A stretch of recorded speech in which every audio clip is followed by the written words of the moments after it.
পার্বত্য জেলাগুলোতে আজও থেমে থেমে বৃষ্টি, তলিয়ে গেছে নিম্নাঞ্চল। চট্টগ্রাম রেল লাইনে পানি ওঠায় কক্সবাজার রুটে ট্রেন চলাচল বন্ধ। পাহাড়ে ঝুঁকিপূর্ণ বসবাসকারীদের সরে যেতে মাইকিং। কোথায় গিয়ে থাকতে পারি, ফ্যামিলি নিয়ে কোথায় নিয়ে বসতে পারি এবং থাকার জন্য একটা জায়গা খুঁজতেছে। একটা নোটিশের মাধ্যমে যাত্রীদেরকে জানানো, তারা একটা প্রিপারেশন নিয়ে বিকল্প পথ খুঁজতে পারতো। হঠাৎ করে আমাদের এই যে বললো যে আর যাত্রা বাতিল হয়ে গেল, এই যে আমরা এখন সাফারার, এখন আমরা আবার ঢাকায় ফেরত যাচ্ছি।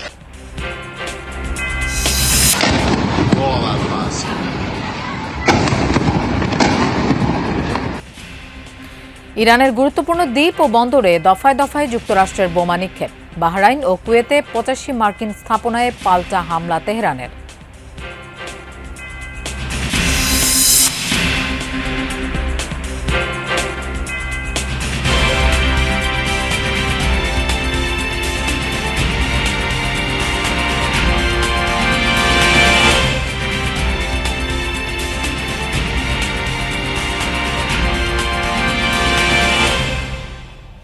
শুভেচ্ছা, আমন্ত্রণ যমুনা নিউজে আপনাদের সঙ্গে থাকছি আমি মৌসুমী আহমেদ লোপা। এতক্ষণ শিরোনাম দেখছিলেন। পার্বত্য জেলাগুলোতে থেমে থেমে বৃষ্টি হচ্ছে, জলাবদ্ধতার কবলে জেলাগুলোর নিম্নাঞ্চল। এদিকে বৈরী আবহাওয়ার কারণে চট্টগ্রামে বোর্ডের সব জেলায় আজকের এইচএসসি পরীক্ষা স্থগিত করা হয়েছে। রাঙামাটিতে বৃষ্টিতে জনজীবন বিপর্যস্ত, জেলায় খোলা হয়েছে ৪৫টি আশ্রয়কেন্দ্র। বৈরী আবহাওয়ার কারণে জেলার সব প্রাথমিক বিদ্যালয় বন্ধ ঘোষণা করা হয়েছে। টানা বৃষ্টিতে বাঘাইছড়ির নিম্নাঞ্চল প্লাবিত। পাহাড়ে ঝুঁকিপূর্ণ বসবাসকারীদের নিরাপদ স্থানে সরে যেতে মাইকিং করা হচ্ছে।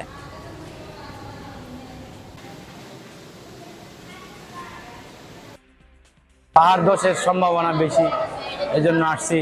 বড় বাউন্তির নিচে, পাহাড়ের নিচে ঝুঁকিপূর্ণ জায়গায় আছি, এই জন্য আসছি। ভাঙ্গা পড়ছে, মাটি ভাঙ্গা পড়ছে, ঘরের মধ্যে যদি হইরা জায়গাতে তো আমরা মরবাম, এটা লেগে গেছি।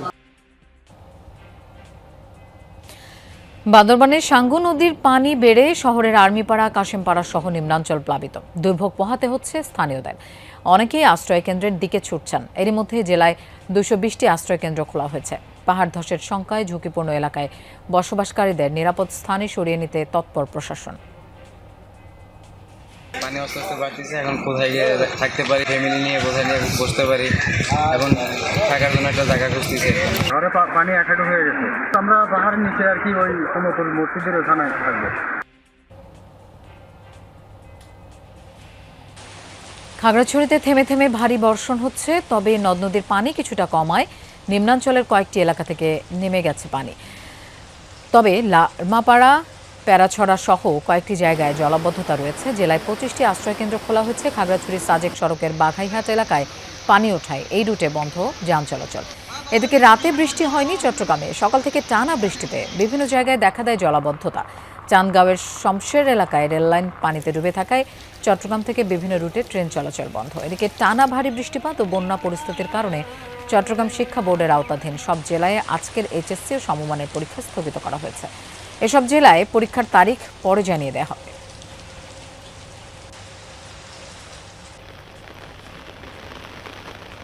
কক্সবাজারে থেমে থেমে বৃষ্টি হচ্ছে। চকরিয়া, পেকুয়া, টেকনাফ ও উখিয়ার বিভিন্ন এলাকায় জলাবদ্ধতা দেখা দিয়েছে। বাড়িঘরে পানি ঢুকছে। অনেক গ্রামীণ সড়ক ডুবে থাকায় দুর্ভোগে বাসিন্দারা। সকাল ৬টা পর্যন্ত গত ২৪ ঘন্টায় ৬৯ মিলিমিটার বৃষ্টিপাত হয়েছে। জেলায় পাহাড় ধসের আশঙ্কায় তৎপরতা চালাচ্ছে প্রশাসন।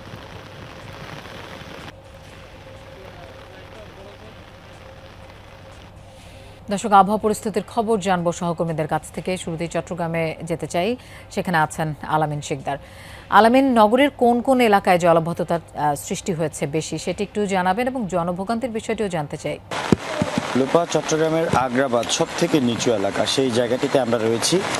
সেখানে ঠিক একটু যদি পরিস্থিতিটা যদি একটু দেখাতে চাই, আমরা পুরো এই এলাকাটি চারোপাশ, অর্থাৎ বাণিজ্যিক এলাকা বলা হয় এটিকে, এটির চারোপাশ একেবারে পানিতে তলিয়ে গেছে। এবং এই দৃশ্য ঠিক শুরু হয় সকাল ৮টা থেকেই, কারণ রাতে বৃষ্টি অনেকটা বন্ধ ছিল, বৃষ্টিপাত হয়নি বলা যায়।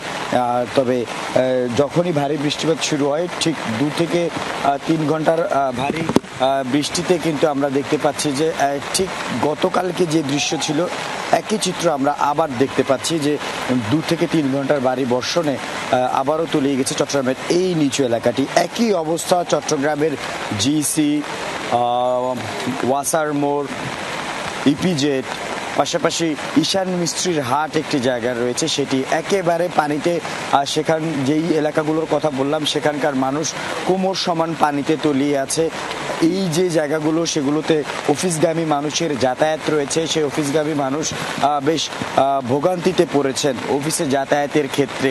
এই যে দৃশ্য সেটি টানা 3 দিনের দৃশ্য।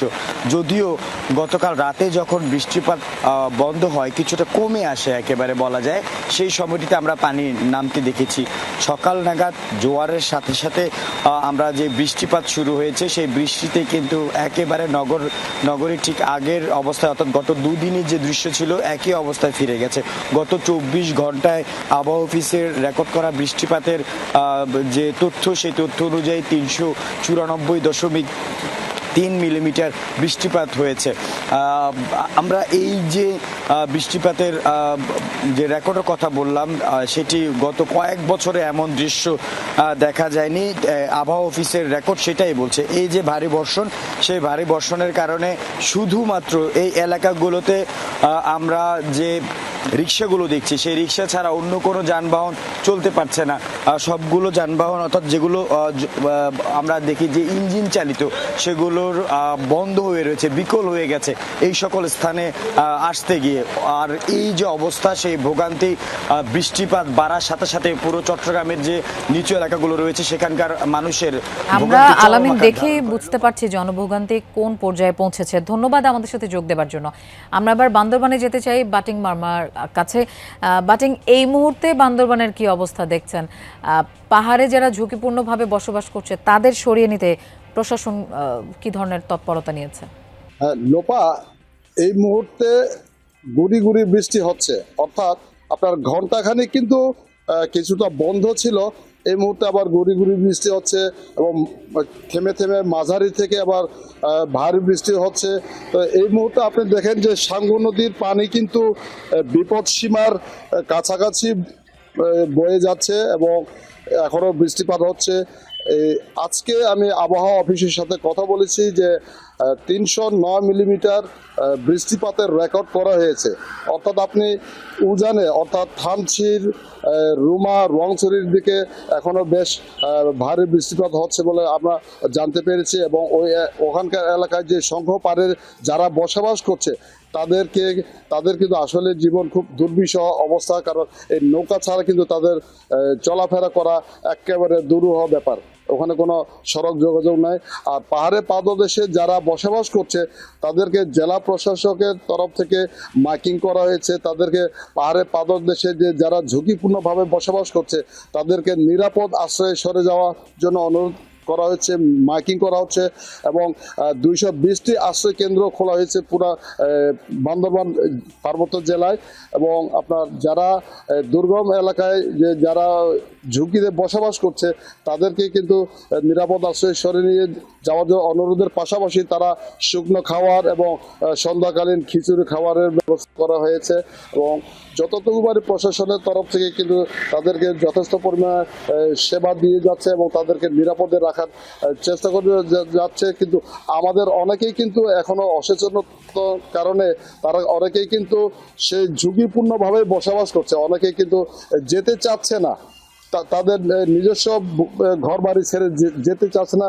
এটিও একটা খুব চিন্তার বিষয় যে পাহাড়ে পাদদেশে যারা বাস করছে তারা অবিশ্বাস্য কামব্যাকের রূপকথা লিখে কোয়ার্টার ফাইনাল নিশ্চিত করল মেসির আর্জেন্টিনা।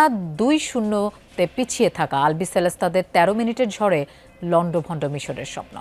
আটলান্টায় শুরু থেকে চেনা ছন্দে ছিল না বর্তমান চ্যাম্পিয়নরা, যে সুযোগ ভালোভাবে কাজে লাগায় প্রথমবারের মতো বিশ্বকাপের গ্রুপ পর্ব পার করা মিশররা। ম্যাচের 15 মিনিটে দারুণ এক বুলেট গতির হেডে 1-0 গোলের লিড এনে দেন ইয়াসের ইব্রাহিম। 6 মিনিট পর পেনাল্টির মাধ্যমে আর্জেন্টিনার ম্যাচে ফেরার সুযোগ এলেও তা কাজে লাগাতে ব্যর্থ হন লিওনেল মেসি। এরপর বেশ কয়েকটি সুযোগ তৈরি করেও তা কাজে লাগাতে ব্যর্থ হয় আর্জেন্টাইনরা। 67 মিনিটে মোস্তফা জিকোর ফিনিশিংয়ে 2-0 গোলে এগিয়ে যায় মিশর। তবে 79 মিনিটে মেসির ক্রস থেকে নিখুঁত হেডে আলবিসেলেস্তাদের হয়ে 1 গোল শোধ দেন ক্রিস্টিয়ানো রোমেরা। মাত্র 4 মিনিট 19 সেকেন্ডের মাথায় এবার দলকে সমতায় ফেরান লিওনেল মেসি। অতিরিক্ত সময়ে মিশরের কফিনে শেষ পেরেকটি ঠোকেন এনজো ফার্নান্দেজ। 3-2 গোলে জয়ে আর্জেন্টিনা নিশ্চিত করে শেষ 8-এর টিকিট। শেষ 16তে কলম্বিয়াকে হারিয়ে কোয়ার্টার ফাইনালে পৌঁছেছে সুইজারল্যান্ড। নির্ধারিত সময়ে কোনো দলই গোলের দেখা পায়নি। শেষ পর্যন্ত টাইব্রেকারে 4-3 গোলে জিতেছে ইউরোপের দলটি। কোয়ার্টার ফাইনালে সুইসদের প্রতিপক্ষ আর্জেন্টিনা। 1954 সালের পর এই প্রথম, অর্থাৎ 72 বছর পর বিশ্বকাপে শেষ 8-এ উঠল ইউরোপের দেশটি। নির্ধারিত 90 মিনিটে কোনো দলই গোল করতে পারেনি এই বিশ্বকাপের শেষ 16তে। এবারই প্রথম আর একমাত্র ম্যাচ হিসেবে গড়ালো অতিরিক্ত সময়ে। 120 মিনিটেও গোল আসেনি কলম্বিয়া সুইজারল্যান্ড ম্যাচে। দুই দলই সুযোগ পেয়েছিল, কিন্তু ফিনিশিং দুর্বলতার কারণে পায়নি গোলের দেখা। এরপর টাইব্রেকারে গড়ায় ম্যাচ। কলম্বিয়ার হয়ে পেনাল্টি মিস করেন চুচো হের্নান্দেজ ও ডেভিনসন সানচেজ। সুইজারল্যান্ডের হয়ে গোল করতে পারেননি ম্যানুয়েল আকাঞ্জি। মিশরকে রুখে দিয়ে অসাধারণ এক প্রত্যাবর্তনের গল্পে শেষ 8-এ জায়গা করে নিল আর্জেন্টিনা। তবে ম্যাচের রোমাঞ্চকর ফলাফল ছাপিয়ে এখন ফুটবল দুনিয়ায় মূল আলোচনার কেন্দ্রবিন্দুতে রেফারির বিতর্কিত সিদ্ধান্ত। মিশরের দ্বিতীয় গোলটি বিল্ড আপে লিসান্দ্রো মার্টিনেজের পায়ে সামান্য ছোঁয়া লাগার কারণে ভিএআর দেখে বাতিল করা হলেও আর্জেন্টিনার তৃতীয় গোলের আগে ডিবক্সে মোহাম্মদ সালাহ ফাউলের শিকার হওয়ার পরও কেন দেখা হলো না ভিএআর? কি বলছে ফিফার নিয়ম? অসাধারণ এক প্রত্যাবর্তনের গল্প লিখে মিশরকে রুখে দিয়ে শেষ 8-এ জায়গা করে নিয়েছে আর্জেন্টিনা। তবে ম্যাচের ফলাফল ছাপিয়ে এখন মূল আলোচনায় রেফারির বিতর্কিত সিদ্ধান্ত। মিশরের দ্বিতীয় গোলটি বিল্ড আপে ফাউলের কারণে ভিএআরে বাতিল করা হলেও আর্জেন্টিনার তৃতীয় গোলের সময় মোহাম্মদ সালাহ ডিবক্সে ফাউলের দাবি তুললেও তা ভিএআর চেক করেননি রেফারি। তাতেই উঠছে সমালোচনার ঝড়। খোদ মিশরের খেলোয়াড়রা রেফারির বিরুদ্ধে অভিযোগ তুলেছেন পক্ষপাতিত্বের।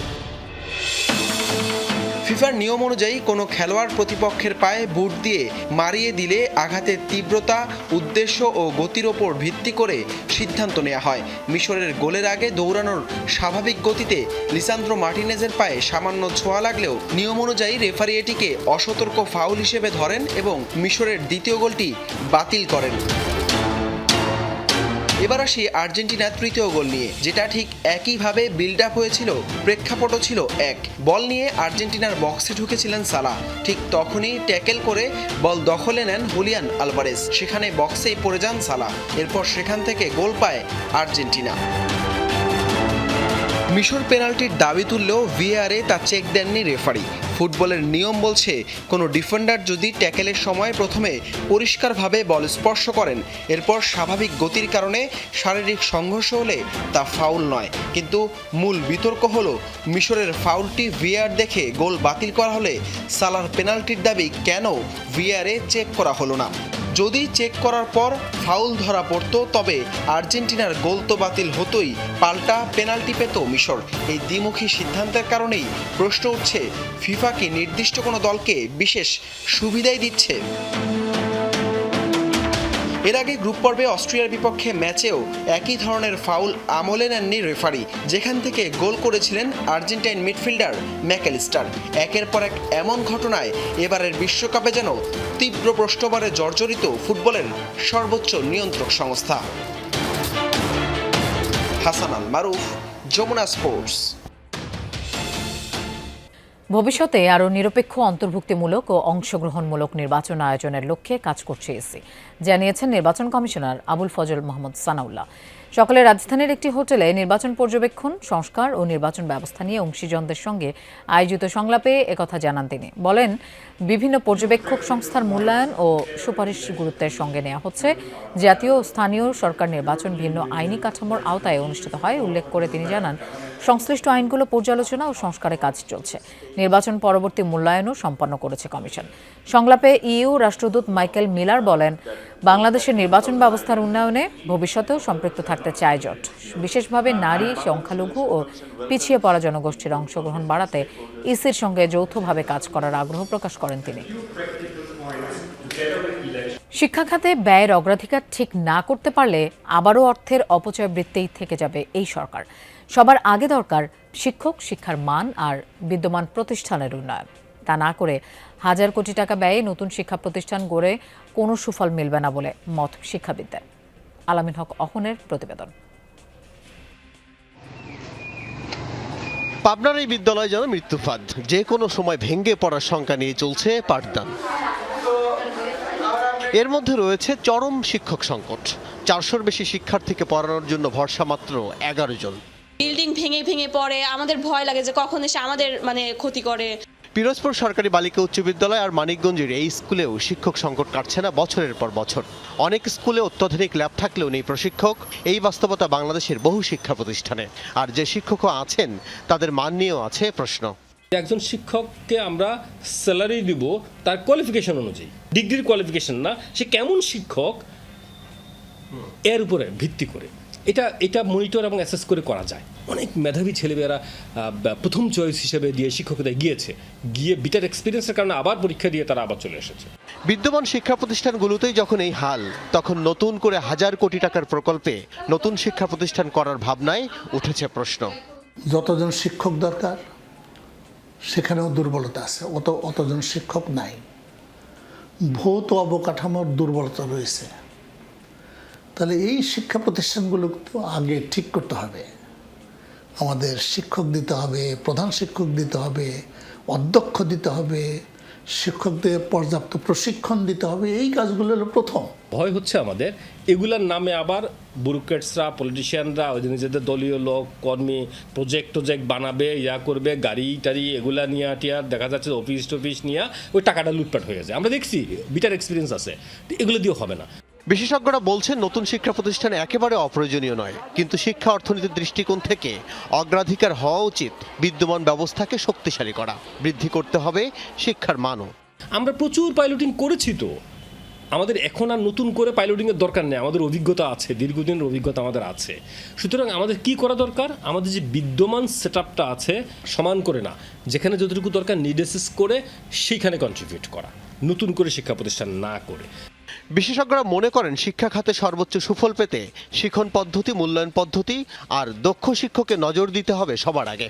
এরপর বিদ্যমান প্রতিষ্ঠানের উন্নয়ন, আর সবশেষ প্রয়োজন নতুন শিক্ষা প্রতিষ্ঠান। আরও নতুন নতুন প্রকল্প, নতুন নতুন প্রতিষ্ঠান করা আমার ধারণা পরে আসা উচিত। আগে আমাদের যে প্রতিষ্ঠানগুলো আছে সেই প্রতিষ্ঠানগুলোকে আমরা একটা পর্যায়ে নিয়ে আসি, উন্নত পর্যায়ে নিয়ে আসি। তারপর যদি আমরা আরও করতে পারি তখন আরও করব, কেমন এগুলোকে বাদ দিয়ে নয়। শিক্ষা খাতে ব্যয়ের অগ্রাধিকার ঠিক করতে রাজনৈতিক বিবেচনা নয়, তথ্যভিত্তিক মানদণ্ডে মূল্যায়ন করে সিদ্ধান্ত নেয়ার তাগিদ সংশ্লিষ্টদের। আল আমিরা কহন, যমুনা নিউজ, ঢাকা। অনিয়ম দুর্নীতির আখড়ায় পরিণত হয়েছে নাটোর আঞ্চলিক পাসপোর্ট অফিস। সেবা গ্রহীতাদের আবেদন ঠিকঠাক থাকলেও অহেতুক ফিরিয়ে দেন কর্মকর্তারা, কিন্তু দালালকে ঘুষ দিলেই মুহূর্তের মধ্যে জমা নেওয়া হয় ফর্ম। পাসপোর্ট অফিসের বাইরে গড়ে ওঠা কম্পিউটারের দোকানগুলোই যেন দালালদের অফিস। সিন্ডিকেটের বিষয়ে প্রমাণ থাকলেও নিশ্চুপ পাসপোর্ট অফিসের বড় কর্মকর্তারা।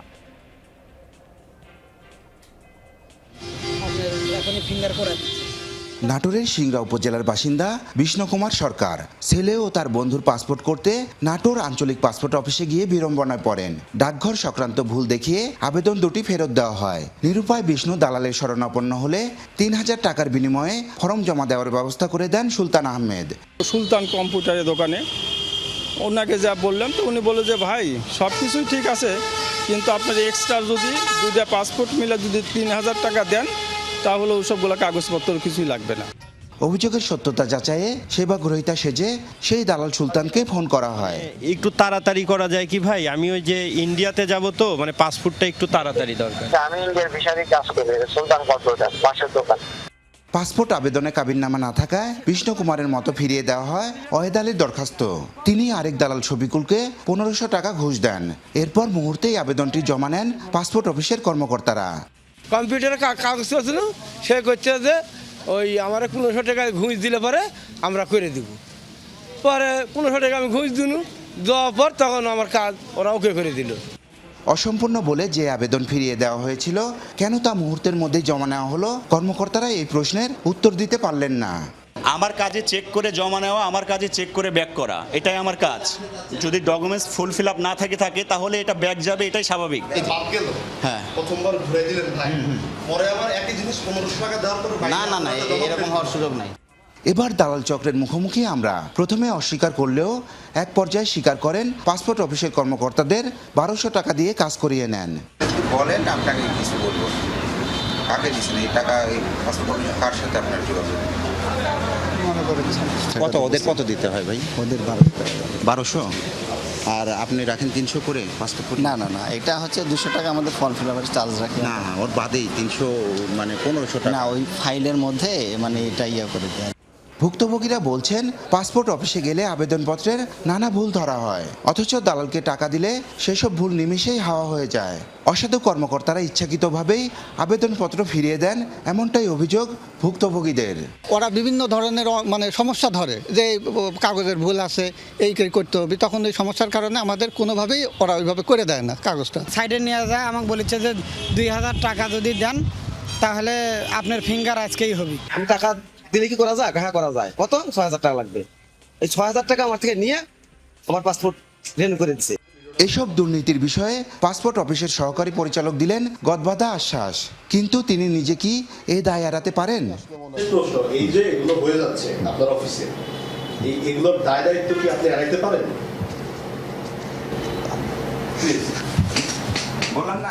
জনগণের সেবা নিশ্চিতের পাশাপাশি অনিয়মের বিষয়গুলো খতিয়ে দেখে ব্যবস্থা নেওয়ার কথা জানালেন জেলা প্রশাসক। পাসপোর্ট অফিস থেকে জনগণ সহজে যাতে সেবা পায় সেটি আমরা এনশিওর করব এবং অনিয়মের বিষয়টি অবশ্যই আমরা খতিয়ে দেখে সেটি ঊর্ধ্বতন কর্তৃপক্ষকে এর বিরুদ্ধে ব্যবস্থা নেওয়ার জন্য আমরা প্রয়োজনীয় ব্যবস্থা নেব।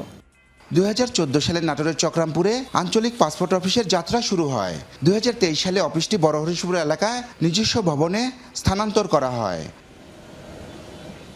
নাজমুল হাসান, যমুনা নিউজ, নাটোর। ইরানের প্রয়াত সর্বোচ্চ নেতা আয়াতুল্লাহ আলী খামেনির মরদেহ নেওয়া হয়েছে ইরাকে। মঙ্গলবার রাতে নাজাফে পৌঁছায় খামেনির কফিন। সাথে রয়েছেন ইরানের প্রেসিডেন্ট মাসুদ পেজেশকিয়ান, পররাষ্ট্রমন্ত্রী আব্বাস আরাকচি, নিহত খামেনির ছেলে মোস্তফা খামেনি, সর্বোচ্চ নেতার উপদেষ্টা মোহসেন রেজাই।